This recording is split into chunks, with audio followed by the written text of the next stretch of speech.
কুত্তারে পানি ফান করে যদি প্রতিটা নারীর জীবনের গুনাহ মাফ হইতে পারে, ক্ষুধার্ত মানুষকে খাবার খাওয়াইয়া বান্দা আল্লাহর জান্নাতে যাইতে পারে না? আর আল্লাহ রাসূল বলছে, তোমরা যদি আখিরাতকে বিশ্বাস করো তো মেহমানকে সম্মান করো। সে যদি হিন্দু হয়, বৌদ্ধ হয়, খ্রিস্টান হয়, কাফের হয়, যে জাতি হোক, মানুষ হইলে যদি সে তোমার মেহমান হয় তো তাকে তুমি সম্মান করো। মারহাবা বলতেন না? না আরো জোরে করো।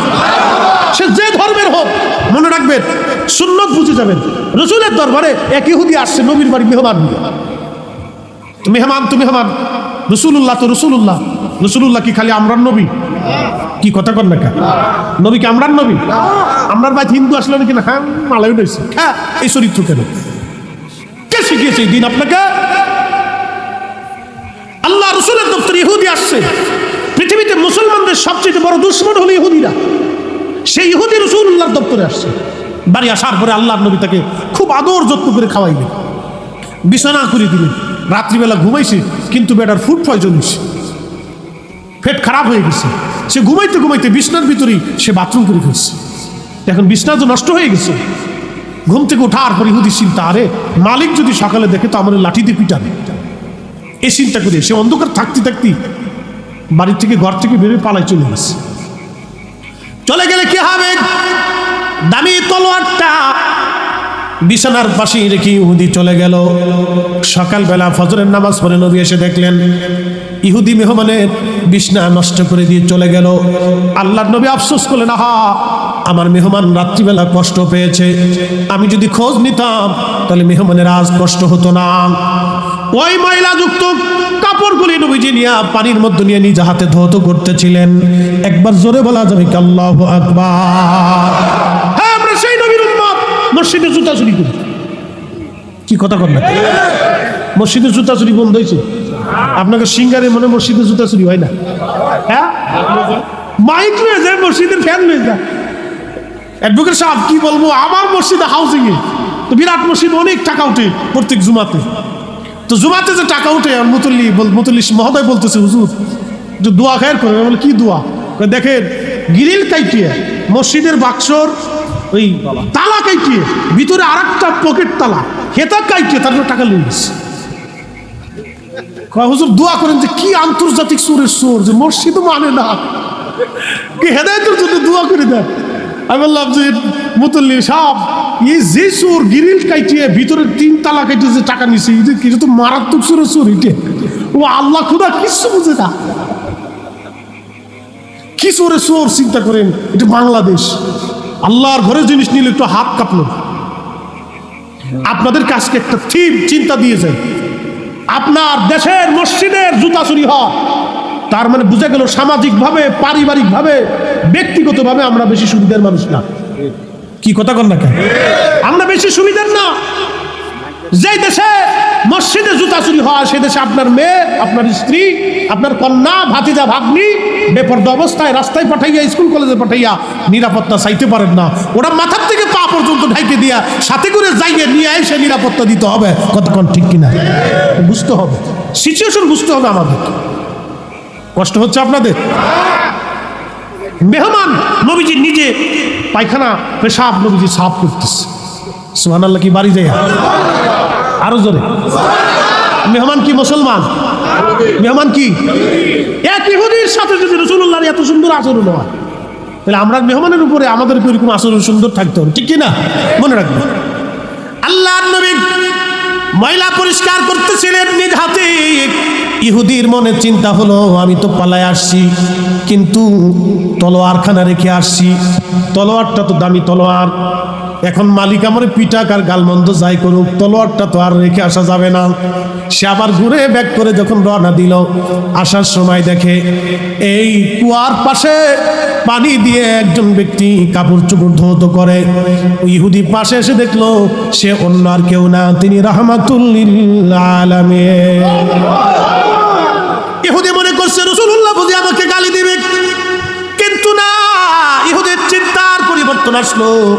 আল্লাহর নবী ডাক দিলেন, মেহমান, তুমি আমার মেহমান, ক্ষমা করে দাও আমাকে মেহমান। রাত্রিবেলা যদি তোমার খোঁজ নিতাম তাহলে আজ রাত্রে তোমার কষ্ট হতো না। ও মেহমান, তোমার কষ্ট হয়ে গেছে, আমার ভুল হয়ে গেছে। ইহুদি কদমের মধ্যে পড়ে বলতেছি, ইয়া রাসূলুল্লাহ, আমি বুঝতে পারি নাই আপনি এত বড় মনের মানুষ, আর আমার দেরি নাই, কালেমা পড়াইয়া আমার মুসলমান বানাইয়া দেয়। আল্লাহ বান্দার কাছে টাকা পয়সা, সোনা দানা, খাবার দাবার, পয়সা করি কিচ্ছু চাই না। আল্লাহ বান্দারে সব দেয়, কিন্তু আল্লাহ বান্দার অন্তরটা চায় যে আমার এই বান্দা এই অন্তর দিয়ে আমি আল্লাহরে মহব্বত করে কিনা, আমি আল্লাহরে চাই কিনা, আমার রসুলকে ভালোবাসে কিনা। আল্লাহ শুধু এতটুকুনি দেখে, কথা কোন ঠিক কিনা? বেলাল রাদিয়াল্লাহু আনহু মনে অনেক ধনী ব্যক্তি ছিল, খুব মানে মাদ্রাসার প্রিন্সিপাল ছিল। তিনি একজন কৃতদাস, নিগ্রো, ইথিওপিয়ার দেশের মানুষ, কেনিয়ার দেশের মানুষ, খুব কালার কালা, চেহারায় কোনো ঢকপথ ছিল না। ওই জমানায় আবু জেহেল ছিল আবুল হাকাম, জ্ঞানীর পিতা, কিন্তু আল্লাহ রসুল না বানার কারণে তার নাম হয়েছে আবু জেহেল, মূর্খের পিতা।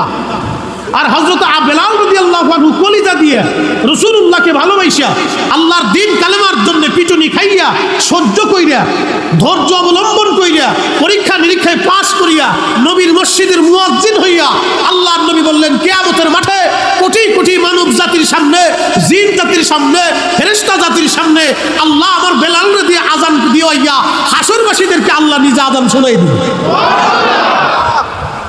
এই ইজ্জত কি আমরা দিছি না আল্লাহ দিছে? কারণ কি? অন্তরের জন্য।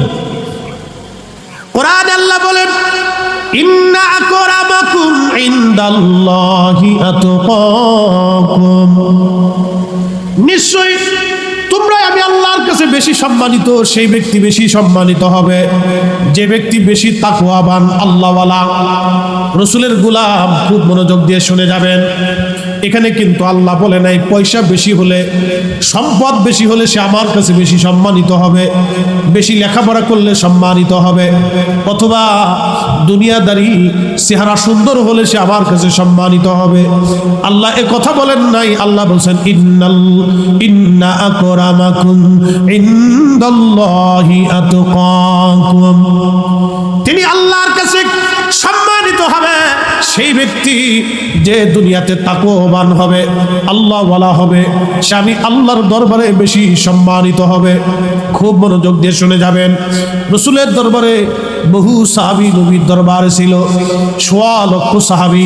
আল্লাহ রসুলের দরবারে, নবীর দরবারে ১৬ লক্ষ সাহাবী ছিল। এক একজন সাহাবীর দাম কত? নবীজি বলছেন, না সাহাবী কান নুজুম, আমার সাহাবীরা আকাশের নক্ষত্র তুল্য। প্রত্যেকজন সাহাবী রাসূলুল্লাহকে অন্তর দিয়ে ভালোবাসতেন, হৃদয় দিয়ে ভালোবাসতেন। কিন্তু তাদের মধ্যে কিছু প্রসিদ্ধ সাহাবী আছে যারা অন্তর দিয়ে আল্লাহর নবীকে ভালোবাসতেন। কঠিন ও জটিল পরীক্ষার সময় তারা পাশ করেছেন, তারা ফেল করেন নাই, ঈমানি পরীক্ষায় তারা পাশ করেছেন। এদের মধ্যে রসুলের দপ্তরে একজন সাহাবী, তার নাম হযরত বেলাল, আরেকজন সাহাবী তার নাম খাব্বাব, আরেকজন সাহাবী তার নাম ইয়াসার, আরেকজন সাহাবী তার নাম আম্মার, আরেকজন মহিলা সাহাবী তার নাম হযরত সুমাইয়া রাদিয়াল্লাহু আনহা। আমাদের দেশের আজকের নারী সমাজ, দিন থেকে তারা পথ ভোলা, সমাজ সমাজ বোঝে না, সংসারে ঝগড়া ফাসাদ করে, স্বামীর সাথে বেমানান, শ্বশুর শাশুড়ির সাথে একসাথে থাকতে পারে না, ঘরের মধ্যে অশান্তি বাঁধায়। কি কথা কোনো আসে না? নাই। ধর্মীয় শিক্ষার অভাবে তারা আজকে সমাজ সমাজ বোঝে না, পরিবার বোঝে না। অনেক সময় বাংলাদেশের অধিকাংশ ফ্যামিলির মধ্যে এই অনেকগুলি ফ্যামিলিগত প্রবলেমের মধ্যে অনেকেই ভুগে। অনেক যুবক বিয়ে শাদী করার পরে অশান্তির মধ্যে ভুগে। বন্ধুগণ, রাসূলুল্লাহর দপ্তরে মহিলা সাহাবী ছিলেন, তার ভিতরে একজন হযরত সুমাইয়া রাদিয়াল্লাহু আনহা। এই কালেমার জন্য সুমাইয়াকে ধরে নিয়ে আসা হলো। আবু জাহেল বলল, সুমাইয়া কালেমা ছেড়ে দাও।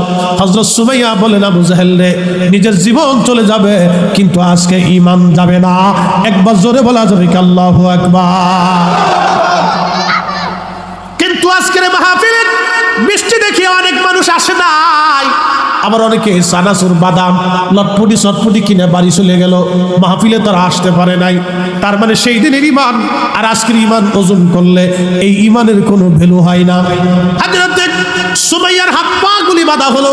একজন নারী আবু জাহেল বারবার বলে, সুমাইয়া কালেমা সার। হযরত সুমাইয়া বললেন, না আমি কালেমা সারব না। সুমাইয়া রাদিয়াল্লাহু আনহা তখন দাসী ছিলেন, দাস। একবারে আগের সমাজে দাসের কোনো মূল্য ছিল না, তাদেরকে মানুষই মনে করতো না। আমার দেশে গরু ছাগলদের যেরকম মনে করে, আগের জমানায় দাস দাসীদেরকে মানুষ এরকম মনে করত। হযরত সুমাইয়া ছিলেন দাসী। আবু জাহেল বলল, সুমাইয়া কালেমা সারবি না জীবন দিবি? হযরত সুমাইয়া বলেন, আবু জাহেল নিজের জীবন চলে যাবে কিন্তু ঈমান যাবে না। চিৎকার মেরে বলা যাবে আল্লাহু আকবার। আজকে আমরা মাহফিলে আসতে সাহস পাই না, বৃষ্টির দোহাই দিয়ে বাড়ি চলে গেছি।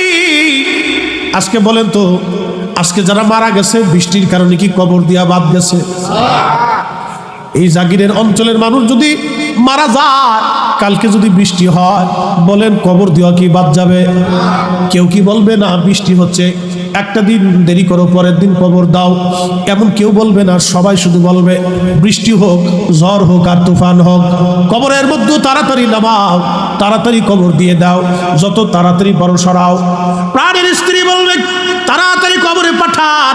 প্রাণের সন্তান বলবে আব্বাজানকে তাড়াতাড়ি কবর দিয়ে দেন, লাশ বেশি সময় রাখলে গন্ধ হয়ে যাবে, গন্ধ হয়ে যাবে, গন্ধের কারণে থাকা যাবে না। সত্যই তো বিজ্ঞান বলে মানুষ মারা যাওয়ার 24 ঘন্টা পরে পায়খানা রাস্তা দিয়ে একটা পোকা বের হয়ে আসে। এই পোকাটা সারা শরীরের মধ্যে ছড়ায় যায়, এরপরে দুর্গন্ধ ছড়াইতে থাকে। প্রাণের স্ত্রী, কলিজার টুকরা সন্তান, ভাই ব্রাদার, আত্মীয় স্বজন, গ্রামবাসী আপনার কাছে আসতে চাবে না, যত তাড়াতাড়ি সম্ভব কবরস্থ করে দিবে। এই যে দেহের জন্য কত তোল সাবান আপনি লাগাইলেন, এই দেহ আজকে ধরতে চায় না, কারণ গন্ধ হয়ে গেছে। লিবিয়াতে 20,000 মানুষ বন্যায় মারা গেল, 20,000 মানুষ বন্যায় লিবিয়াতে মারা গেছে। এখন শুধু লাশ আর পচা গন্ধ বের হয়ে আসে, লাশের পর লাশ, গন্ধের পর গন্ধ, মানুষ কাছে যাইতে পারে না। ওরা আগের দিনও জানতো না যে পরের দিন আমাদের জন্য বিপদ আসতেছে। বিজ্ঞানীরা বলতেছে, ভূতত্ত্ববিদরা বলতেছে, বাংলাদেশে একটা ভূমিকম্প আজ অথবা কাল হোক আসবে। এই ভূমিকম্পের উৎপত্তি স্থল হয়তোবা সিলেটে হবে, অথবা টাঙ্গাইলে হবে, অথবা ঢাকা হতে পারে। বাংলাদেশের যে কোনো স্থানে ভূমিকম্পের উৎপত্তি হতে পারে। যদি সিলেটে হয় তাহলে সিলেট অঞ্চল ধ্বংস হবে, সাথে সাথে বাংলাদেশের ঢাকা শহরে ঝাঁকি দিবে। ঝাঁকি দেওয়ার পরে বাংলাদেশের 3 কোটি মানুষ মারা যাবে। আপনি একটু চিন্তা করেন, ঢাকা শহরের বিল্ডিং যদি ভেঙে ভেঙে পড়ে, ঢুকাও যাবে না, বের হওয়াও যাবে না। কি কথা ঠিক কিনা? আপনারা যে আত্মীয় স্বজন লাশ আনতে যাবেন, ঢুকতে তো পারবেন না, বের হতে পারবেন না। কোটি কোটি টাকার মালিক মুহূর্তের ভিতরে ফকির হয়ে যাবে, কোটি কোটি টাকার মালিক মুহূর্তের মধ্যে ফকির হয়ে যাবে। বহু মানুষ পরিবার সহ সারা জীবনের জন্য নিখোঁজ হয়ে যাবে, অস্তিত্ব বিলীন হয়ে যাবে। টাকার অহংকারে যাদের দেমাগ, টাকার অহংকারে যাদের পাশে বসা যাইতো না, তাদের কেউ ভিক্ষাও করতে পারে। স্বজন হারিয়ে চিরদিনের জন্য বিস্মার হয়ে যেতে পারে। রাব মালিক আল্লাহ রাব্বুল আলামিন, ভূতত্ত্ববিদরা বলতেছে আজ অথবা কাল 30 অথবা 50 বছর হলেও একদিন না একদিন বাংলাদেশে ভূমিকম্প আঘাত দিবেই। বিজ্ঞানীদের একবারে জটিল গবেষণা যে আজ 200 বছর আগে, 800 বছর আগে, 1000 বছর আগে দেশে ভূমিকম্প হয়েছিল। সেই ভূমিকম্পটা এখনো শক্তি সঞ্চার করে বাংলাদেশের মাটির নিচে স্থিতি রয়েছে। আপনি 1 বছরে 9 মাসে 9 বার ভূমিকম্প হয়েছে, 9 মাসে 9 বার ভূমিকম্প হয়েছে। আপনি কল্পনা করতে পারবেন? বিজ্ঞানীরা বলতেছে যে কোনো সময় কঠিন ভূমিকম্প হবে, ঢাকার শহর বিস্মার হয়ে যাবে, কত ধনী মুহূর্তের ভিতর গরিব হয়ে যাবে। আহা, একবারে ফ্যামিলি সহ কাউকে খুঁজে পাওয়া যাবে। কে যাবে উদ্ধার করতে? এক রানা প্লাজা ভেঙে যাওয়ার পরে এটা উদ্ধার করতে 1 মাস লাগছে। একটা বিল্ডিং উদ্ধার করতে 1 মাস গেছে। এরকম শত শত হাজার হাজার বিল্ডিং ভেঙে গেলে কে কারে উদ্ধার করবে? যার যার ইয়া নাফসি সেই করতে থাকবে। চিন্তা করেন আমাদের উপরে কত কঠিন গজব চেপে আছে। যদি আল্লাহ রাব্বুল আলামিন ঝাঁকি দিয়েই বসে, পৃথিবীর কোনো বিজ্ঞান, কোনো ক্ষমতা নাই এই ভূমিকম্প ফিরাবে। সব ক্ষমতার মালিক কে? আওয়াজ তুলে বলেন কে? বাঁচাইতে পারে কে? মুহূর্তের ভিতরে আল্লাহ ধনীকে দরিদ্র বানাই দিবে মুহূর্তের ভিতরে, মিসমার হয়ে যায়। এই জন্য কোরআন আল্লাহ এত ওয়াজ করছে, চির শাশ্বতবাণী, চির সত্যবাণী, ইউনিভার্সাল ট্রুথ, চিরন্তন সত্য কথা আল্লাহ কোরআনের একটা আয়াতে বলে দিছে। قل اللهم مالك الملك تؤتي الملك من تشاء।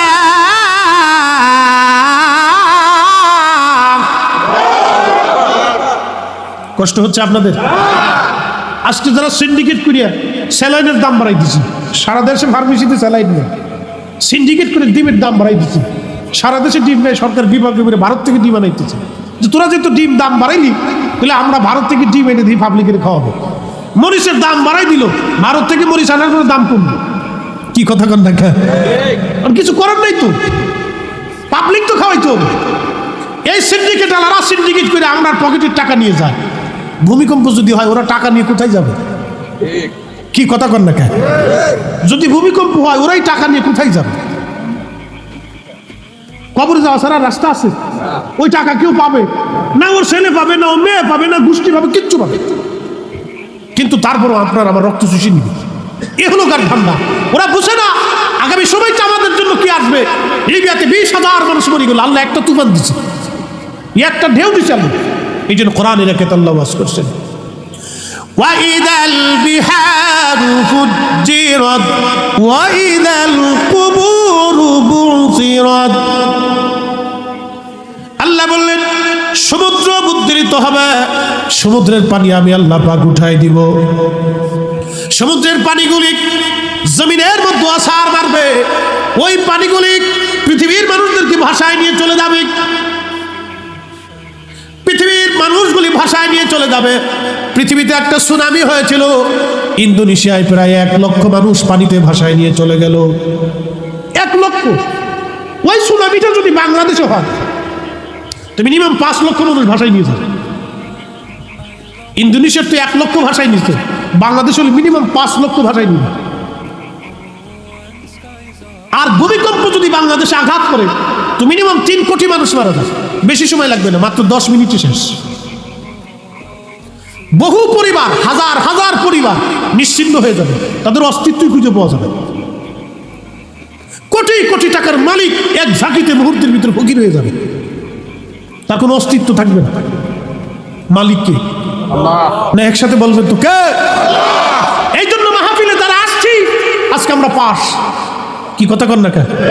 আজকে আমরা কি, যদিও গুনাহগার, গুনাহ ছাড়া কেউ নাই, বক্তা শ্রোতা কেউ গুনাহ ছাড়া নাই, নিষ্পাপ আমি না, গুনাহ মুক্ত কেউ নাই, যদিও গুনাহগার। চারপাশে বৃষ্টি, আগে বৃষ্টি, পরে বৃষ্টি, এখন বৃষ্টি, তখন বৃষ্টি। যারা আসছি তারা পাস। যারা মনে করতেছে ঘরের ভিতরে থেকে একবারে খুব চালাকি করছি, আজকে ভালো কাজ করে ফেলছি, তারা ভাইবেন না বিরাট ভালো কাজ করছে। মনে মনে কলা খাইলি কলা খাওয়া হয় না, মনে মনে জান্নাত আশা করলে জান্নাতের আশা করা যায় না। জান্নাত পাইতে হলে আপনাকে মেহনত করতেই হবে, কষ্ট করতেই হবে। কথা কোন ঠিক কিনা? আর যারা মাহফিল দিছে তারা বুঝি জাহান্নামে যাইবে না। কি কথা কোন না? যারা দিছে তারা সারাদিন বৃষ্টিতে পুড়ে ভিজে ভিজে কাজ করছে, তাদের বেনিফিট আমাদের চাইতে আরো বহু গুণে বেশি। কি কথা কোন ঠিক কিনা? আমরা দিব না আল্লাহ দিবে? আমরা না আল্লাহ? একটা কথা মনে রাখবেন, একটা হাদিস শুনেই, সহিহ বুখারীতে আল্লাহর নবীজি একখানা হাদিসে কারিমা ফরমান, এক পতিতা নারী টাকার বিনিময়ে দেহ ব্যবসা করত। আপনারা জানেন পৃথিবীর মধ্যে সবচাইতে নিকৃষ্ট নারী সে নারী যে টাকার বিনিময়ে তার দেহকে পুরুষের কাছে বিক্রি করে দেয়। এর চাইতে নিকৃষ্ট নারী পৃথিবীতে হতে পারে না। সে পৃথিবীতে কতজনের কাছে টাকার বিনিময়ে নিজের দেহকে বিক্রি করেছে তার কোনো হিসাব নাই। ওর বাইরেও পচা, ভিতরেও পচা, ও বাইরেও নাপাক, তার ভিতরেও নাপাক হয়ে গেছে। এই নারী পতিতা কাস্টমারের জন্য দরজার সামনে দাঁড়ানো। আরবের দেশ, প্রচন্ড গরম পড়তেছে, একটা কুকুর হাঁপাইয়া হাঁপাইয়া জিহ্বাখানা বের করে কুকুরটা আসতেছে। ওই পতিতা নারীর মনে মায়া লাগলো, আহা আল্লাহর একটা সৃষ্টি কুকুর, পানির অভাবে আজকে তার জিহ্বা বের হয়ে গেছে। আগের মানুষ চামড়া দিয়ে মোজা বানাইতো, জুতা বানাইতো, ওই মোজাখানা খুলে মহিলা কুয়ার মধ্যে নামাইয়া দাবাইয়া কুয়ার ভিতর থেকে মোজা দিয়ে পানি উঠাইলো। ওই পানি কুকুরকে পান করানোর পরে কুকুরের তৃষ্ণা নিবারণ হলো। আল্লাহর নবী ডাক দিয়ে বলেন, সাহাবীরা রে, আমার মৌলা, আমার রহমান, আমার রহিম, আমার দয়ালু দয়াময় আল্লাহ, আল্লাহর কাছে এই দৃশ্যটা অনেক ভালো লাগলো যে আমার একটা বান্দা, একটা সৃষ্টি কুকুরকে পানি পান করাইছে। তৃষ্ণার্ত কুকুরকে পানি পান করাইয়া কলিজা ঠান্ডা বানাইলো। আল্লাহ রসুল ডাক দিয়ে বললেন, আমার উম্মতেরা রে, শুধু কুকুরকে পানি পান করাইয়া তৃষ্ণা নিবারণ করার জন্য আমার আল্লাহ ওই পতিতা নারীর সারা জীবনের জেনার গুনাহ মাফ করিয়া দিয়া আমার আল্লাহ তারে জান্নাতি বানাই দিল। আল্লাহু আকবার। না আরো জোরে বলেন আল্লাহু আকবার। মালিককে, বান্দাকে আল্লাহ ক্ষমা করবে আমার বলার কিচ্ছু নাই। ছোট্ট কারণে আল্লাহ মাফ করে দিচ্ছে। দেখতে ছোট, কিন্তু বিষয়টা অনেক গভীর হৃদয় থেকে উপলব্ধি করে। কুত্তারে পানি পান করে ইয়া যদি পতিতা নারীর জীবনের গুনাহ মাফ হইতে পারে, ক্ষুধার্ত মানুষকে খাবার খাওয়াইয়া বান্দা আল্লাহর জান্নাতে যাইতে পারে না। কিন্তু বড় আফসোস, আমার দেশে কিছু ভাইরা খালি বেদাতের ফতোয়া দেয়। কি কথা কর না, খালি বেদাতের ফতোয়া। আজকের এই মিলাদুন নবীর মাহফিল অনেকের কাছে এটা বেদাত। কে তোমার শরীরে এত চুলকাই? এখানে আমরা রাসূলুল্লাহর মহব্বতে বসেছি, কুরআন হাদিস থেকে মানুষের দ্বীনের আলোচনা শোনার জন্য বসেছি।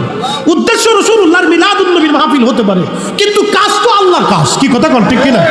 আমরা যে তাবারুক রান্না করছি, এই তাবারুকটা আমার ভাইরা আগুনে পুড়িয়া, এই যে মানুষের কাছে কাছে যাইয়া, দাঁড়ে দাঁড়ে যাইয়া টাকা কালেকশন করিয়া সাইলিকের মানুষ সহজে দেয়। অনেকে চারবারও ঘুরেছি, অনেকে দিবার সে দেয় নাই। মুসলমানের এক জবাব, দিবার সে দিলাম না। বুঝছেন না? অনেক পাবলিক এরকম আছে, দিবার সাইয়া দিলাম না। সকালে কয় বিকেলে আইসেন, বিকেলে কয় রাত্রে আইসেন। হ্যাঁ, আবার কয় বিকাশে কইলে আর দেখা সাক্ষাৎ নাই, ফোন আর ধরেই না। তো ভাইরা তো অনেক কষ্ট করে। আবার এমনও বান্দা আছে যারা চাইতে চাইতে দিয়ে দেয়। কি কথা কোন আছে না? এরকমও আছে, আল্লাহর মনের ইচ্ছার উপরে নির্ভর করে। তো এরাও বান্দা, হেরাও বান্দা। হেরা ভাবছে যে আমরা না দিয়ে মনে জিতছি। আসলে যারা দেয় নাই তারা কিন্তু জিতে নাই, যারা দিছে তারা জিতছে। আমরা যারা আসছি আমরা জিতছি, ঠকি নাই।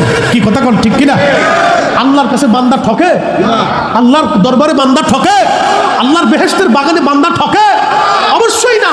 আল্লাহ রাসূল বলেন, আমার উম্মত তোমরা যেখানে জান্নাতের বাগান পাও ফারতাউ, ওই বাগানে বিচরণ করো। তো সাহাবায়ে বলেন, মা রিয়াদুল জান্নাতি ইয়া রাসূলুল্লাহ, নবী গো জান্নাতের বাগান কি?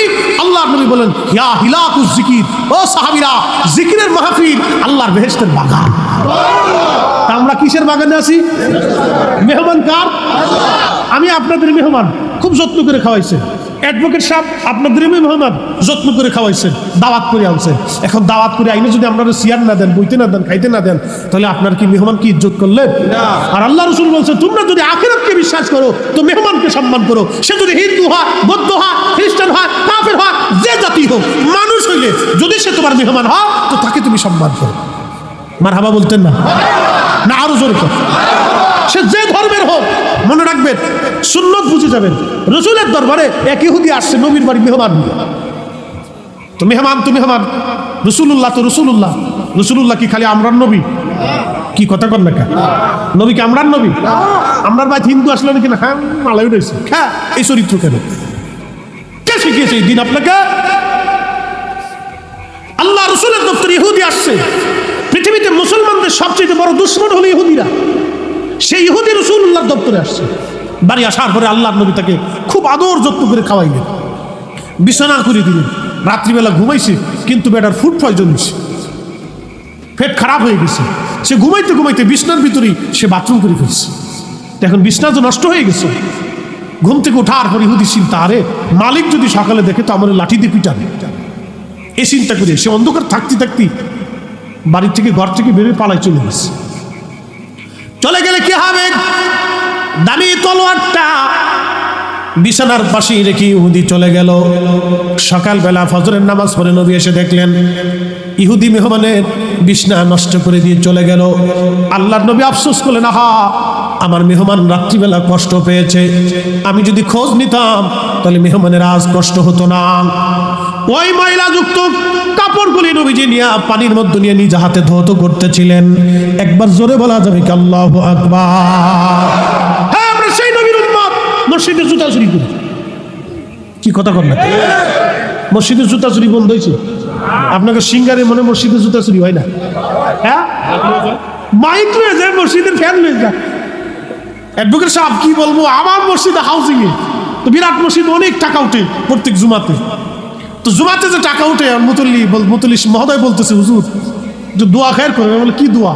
দেখেন গ্রিল কাইটিয়ে মসজিদের বাক্সর ওই তালা কাইটিয়ে ভিতরে আর একটা পকেট তালা হেতা কাইটিয়ে তারপরে টাকা লিয়ে গেছে।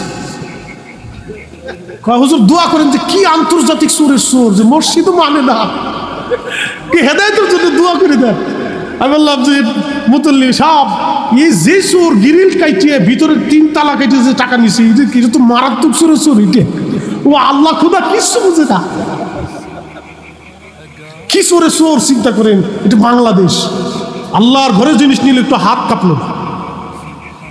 আপনাদের কাছকে একটা থিম চিন্তা দিয়ে যায়, আপনার দেশের মসজিদের জুতা চুরি হয়, তার মানে বুঝা গেল সামাজিকভাবে, পারিবারিকভাবে, ব্যক্তিগতভাবে আমরা বেশি সুবিধার মানুষ না। কি কথা কর না কেন? আমরা বেশি সুবিধার না। যে দেশে মসজিদে জুতা চুরি হয়, সে দেশে আপনার মেয়ে, আপনার স্ত্রী, আপনার কন্যা, ভাতিজা, ভাগ্নি বেপর্দা অবস্থায় রাস্তায় পাঠাইয়া, স্কুল কলেজে পাঠাইয়া নিরাপত্তা চাইতে পারেন না। ওরা মাথার থেকে পা পর্যন্ত ঢাইকে দিয়া সাথে করে যাইয়ে নিয়ে এসে নিরাপত্তা দিতে হবে। কথা কোন ঠিক কিনা? বুঝতে হবে, সিচুয়েশন বুঝতে হবে আমাদের। কষ্ট হচ্ছে আপনাদের? মেহমান নবীজি নিজে পায়খানা পেশাব নবীজি সাফ করতেছে। সুবহানাল্লাহ। কি বাড়ি যায় আরো জোরে? মেহমান কি মুসলমান? মেহমান কি? এক ইহুদির সাথে যদি রাসূলুল্লাহর এত সুন্দর আচরণ হয়, তাহলে আমরা মেহমানের উপরে আমাদের এরকম আচরণ সুন্দর থাকতে হবে, ঠিক কিনা? মনে রাখবেন, আল্লাহর নবী ময়লা পরিষ্কার করতেছিলেন নিজ হাতে। ইহুদির মনে চিন্তা হলো, আমি তো পালায় আসছি, কিন্তু তলোয়ারখানা রেখে আসছি। তলোয়ারটা তো দামি তলোয়ার, এখন মালিক আমার পিটাক আর গালমন্দ যাই করুক, তলোয়ারটা তো আর রেখে আসা যাবে না। সে আবার ঘুরে ব্যাক করে যখন রওনা দিল, আসার সময় দেখে এই কুয়ার পাশে পানি দিয়ে একজন ব্যক্তি কাপড় চোপড় ধৌত করে। ইহুদি পাশে এসে দেখলো সে অন্য আর কেউ না, তিনি রাহমাতুল লিল আলামিন। ইহুদি মনে করছে রাসূলুল্লাহ বুঝি আমাকে গালি দিবে, কিন্তু না, ইহুদির চিন্তার পরিবর্তন আসলো। আল্লাহর নবী ডাক দিলেন, মেহমান তুমি আমার মেহমান, ক্ষমা করে দাও আমাকে মেহমান। রাত্রিবেলা যদি তোমার খোঁজ নিতাম তাহলে আজ রাত্রে তোমার কষ্ট হতো না। ও মেহমান, তোমার কষ্ট হয়ে গেছে, আমার ভুল হয়ে গেছে। ইহুদি কদমের মধ্যে পড়ে বলতেছি, ইয়া রাসূলুল্লাহ, আমি বুঝতে পারি নাই আপনি এত বড় মনের মানুষ, আর আমার দেরি নাই, কালেমা পড়াইয়া আমার মুসলমান বানাইয়া দেয়।